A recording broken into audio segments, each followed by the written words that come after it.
Estudo da Palavra. Amigos, hoje estaremos iniciando aqui no nosso bloco apologético mais uma série de estudos, mais um tema polêmico hoje no meio cristão, que é sobre o sábado. Há muitas dúvidas, muitos debates intermináveis, seja pela internet, seja através de literaturas, de mídias, programas de televisão, programas de rádio. Mas o que diz a Bíblia sobre o sábado? Então nós vamos estudar sobre o sábado no Antigo Testamento, o sábado no Novo Testamento, o sábado e as suas restrições, as perguntas mais comuns acerca do sábado, porque à medida que nós formos estudando, isso vai gerar muitas perguntas nas mentes das pessoas, né? E nós sabemos que são pessoas sinceras. Aliás, todos nós somos sinceros à medida em que nós queremos, com um coração humilde, buscar a verdade. Vamos começar o nosso estudo lendo Apocalipse 14, versículos 6 e 7. Apocalipse 14, versículo 6 e 7. Ali falando dos três anjos. Apresenta ali três anjos voando pelo meio do céu. E o primeiro anjo, ele diz o seguinte: temei a Deus e dai-lhe glória. Apocalipse 14, versículo 7. Pois é chegada a hora do seu juízo, e adorai aquele que fez o céu e a terra e o mar e as fontes das águas. Nós estamos vivendo nos últimos momentos da história deste mundo de pecado. E Deus, ele tem uma mensagem final à humanidade, uma mensagem de que é chegada a hora do seu juízo. E dentro desse contexto todo, Deus, ele nos chama a atenção para adorá-lo como Criador. Olha esse detalhe, porque ele é muito importante na compreensão desse assunto. Tá? Nós vamos contextualizar bastante este assunto para que não pareça aqui que nós estamos pregando uma heresia. Ok? Vamos então contextualizar ele através da Bíblia. Então o chamado nos tempos do fim para o povo de Deus é para adorá-lo como Criador, aquele que fez o céu, a terra, o mar e as fontes das águas. E Apocalipse capítulo 4, versículo 11, Apocalipse 4, 11, diz assim, ó: Tu és digno, Senhor e Deus nosso, de receber a glória, a honra e o poder, porque todas as coisas tu criaste. Sim, por causa da tua vontade, vieram a existir e foram criadas. Olha que interessante, olha. Na última mensagem para este mundo de pecado e para a humanidade, Deus nos dá uma mensagem chamando-nos a atenção para adorá-lo como Criador. Depois nós percebemos que a base de toda a adoração é o fato de que Deus é o Criador, como nós acabamos de ler aqui, que Ele é digno de ser o nosso Deus porque Ele criou todas as coisas. E nós sabemos que não somente Deus o Pai, mas Jesus, o Filho e o Espírito Santo criaram todas as coisas. Quando nós lemos lá na criação, façamos o homem a nossa imagem e a nossa semelhança. Quando nós vamos agora a Colossenses 1,16, diz o seguinte: pois nele foram criadas todas as coisas, nos céus e sobre a terra, as visíveis e as invisíveis, sejam tronos, sejam soberanias, quer principados, quer potestades, tudo foi criado por meio dele e para ele. O que a gente entende aqui ao analisarmos esse texto dentro do seu contexto? Depois você pode até ler o contexto aí. Nós vamos entender o quê? O seguinte, que uma vez que Jesus foi o agente ativo na criação, como eu comentei agora há pouco, o chamado final de Apocalipse, a adoração do Criador, como a gente viu também, adorar aquele que fez os céus, a terra e o mar e as fontes das águas, é uma convocação que visa adorar a quem? Ou a honrar a quem? A Jesus. Então, quando nós adoramos a Deus como Criador, entendendo que a base de toda adoração é o fato de que Ele nos criou, e Jesus é Deus, como nós sabemos, e participou, foi o agente ativo da criação, nós estamos então honrando a Jesus. E quando nós vamos ali nos 10 mandamentos, né, muitos comentam às vezes, nos 10 mandamentos está escrito tal coisa. Por exemplo, lá nos 10 mandamentos está escrito que nós não devemos adorar imagens de escultura. Né? E aí a gente até comenta, olha, nos 10 mandamentos diz que não devemos adorar imagens de escultura.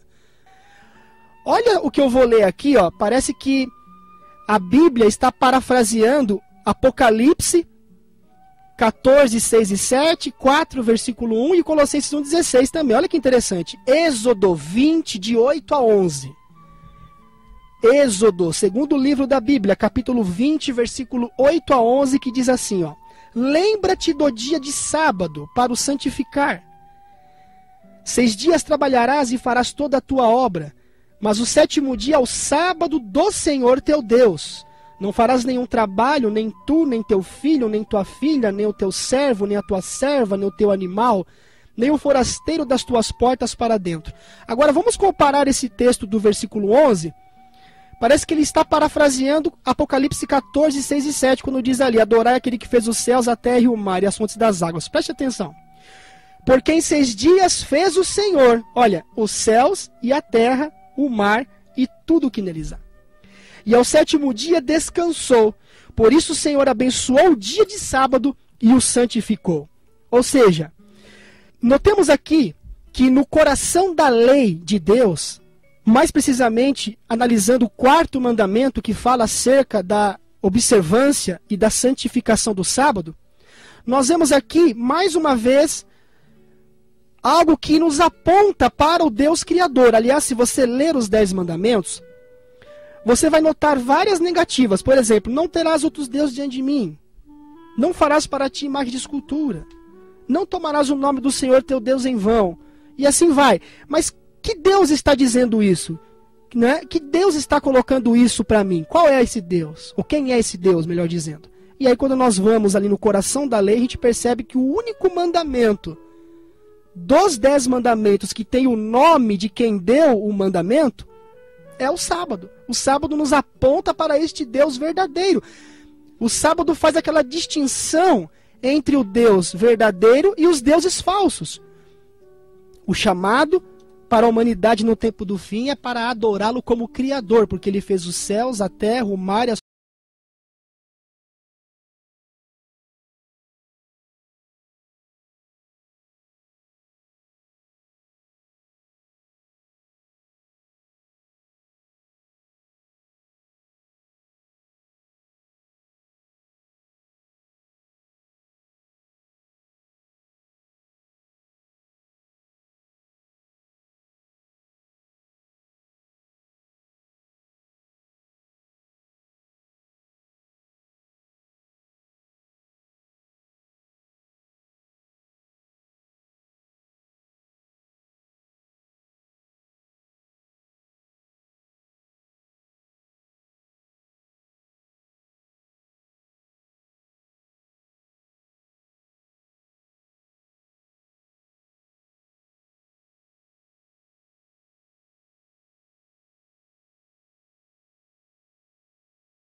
cotidiano, do seu pão diário, trabalha para isso, mas quando chega no sábado você cessa as atividades seculares e confia agora no que Jesus pode fazer por você. Quer dizer, é ao contrário do legalismo, é ao contrário das obras humanas. Então chega no sábado, você agora descansa em paz. Você fica tranquilo, você agora está na igreja, está meditando, está buscando, está orando, está louvando a Deus, você está indo dar um estudo bíblico, está indo visitar um doente. O sábado é um dia para trabalhar. Mas em que sentido? Trabalhos missionários. Jesus fez isso, né? Jesus, as suas principais curas foram todas no sábado. Depois nós vamos analisar isso. O próprio Jesus foi um observador fiel do sábado. Quando nós lemos ali o Evangelho de Lucas, capítulo 4, versículo 16, Evangelho de Lucas, capítulo 4, versículo 16, diz acerca de Jesus: indo para Nazaré, onde fora criado, entrou num sábado na sinagoga, segundo o seu costume, e levantou-se para ler. Jesus, ele foi um fiel observador do sábado. Muitas pessoas sinceras acreditam que ele fez isso porque ele era judeu. Na verdade, a Bíblia toda foi escrita por judeus. E a Bíblia diz mais que a salvação vem dos judeus também. Então, se a gente for levar isso ao pé da letra, então nós estamos em apuros até na questão da salvação. Mas nos estudos posteriores vamos também analisar essa questão. Jesus foi um fiel observador do sábado. Por quê? Porque ele mesmo, como Deus, como agente ativo da criação, descansou no sábado com o Pai. Façamos o homem à nossa imagem. E quando chegou no sábado, descansou com o Pai. Estava ali na criação. Às vezes nós colocamos Jesus em competição com o Pai. E a Bíblia não diz que todas as coisas foram criadas por Ele? Jesus, ele deu o sábado como um presente para você e para mim. José Carlos, quer comentar alguma coisa? Eu já ouvi pastores dizer assim que o sábado foi feito para os judeus, Eu gostaria que você explicasse isso ao longo do seu estudo. Eu vou até repetir, mais uma vez, foi bom que o José Carlos disse isso. Eu peço, especificamente neste estudo, que os amigos acompanhem a cada domingo, porque aqui é uma série. Eu vou chegar em todos os pontos. Nós vamos estudar aqui várias objeções levantadas por pessoas sinceras que não creem que o sábado deva ser observado nos dias de hoje. Mas nós vamos analisar tudo isso à luz da Bíblia. Isso que o José Carlos disse, nós vamos analisar isso. Todos os dias são iguais? Vamos analisar isso também. Colossenses 2,16, quando diz que ninguém deve ser julgado por causa do sábado, nós vamos analisar isso. É aquela questão que eu digo, é igual a morte. Lembra quando nós estudamos sobre a morte? Tenho que entender a definição primária da questão de como o homem foi criado, ou da alma. O homem foi criado do pó da terra, Deus soprou o fôlego de vida e o homem passou a ser alma vivente, não homem mortal. Só que aí você vai lá no Rick e Lázaro, a impressão que já contradisse, né, a questão da alma, no caso do sono da alma. A Bíblia fala lá em, por exemplo, desejo partir, Paulo dizendo, desejo partir e estar com Cristo, dá a impressão que contradiz também. Só que aí você tem que analisar tudo isso dentro da definição primária. O ladrão na cruz. Exatamente. E a gente viu tudo isso lá atrás. Quando você vai analisando dentro da definição primária de alma e do homem como foi criado, no seu todo, aí você vai contextualizando. Aí, por exemplo, quando Paulo diz, desejo partir e estar com Cristo, você lê lá também que Paulo diz que a coroa da vida está guardada para ele, onde Deus dará naquele dia. Trazendo isso para o sábado, nós vamos nos surpreender também com muitas coisas. Textos aparentemente contraditórios, vamos ver que ao analisá-los no seu contexto, e no seu contexto histórico principalmente, veremos que realmente isso aqui não é nenhum bicho de 7 cabeças para ser entendido. Então na semana que vem eu vou continuar o nosso estudo, tá? Eu vou continuar o nosso estudo aqui sobre a questão do sábado. Nós vamos ver se o sábado foi observado no Novo Testamento pelos discípulos, não é? Há uma profecia em que o sábado seria observado 35 anos após a morte de Jesus. Olha que interessante isso. Nós vamos ver se dá para identificar ainda nos dias de hoje aonde realmente se encontra o sábado, porque muitas pessoas dizem que o sábado se perdeu por causa do calendário, mudanças do calendário, ciclo semanal, aquela coisa toda. Semana que vem a gente vai continuar. Meu amigo, antes de mais nada, pense numa coisa. Jesus é o mesmo ontem, hoje e eternamente. Jesus, ele ama tanto você e tanto a mim, que ele nos deu este presente, o sábado. Um dia para descansarmos nele. Das nossas fadigas, das nossas labutas e das nossas correrias do dia a dia. Mas acompanhe-nos a cada domingo. Eu tenho certeza que você terá mais surpresas em nome de Jesus.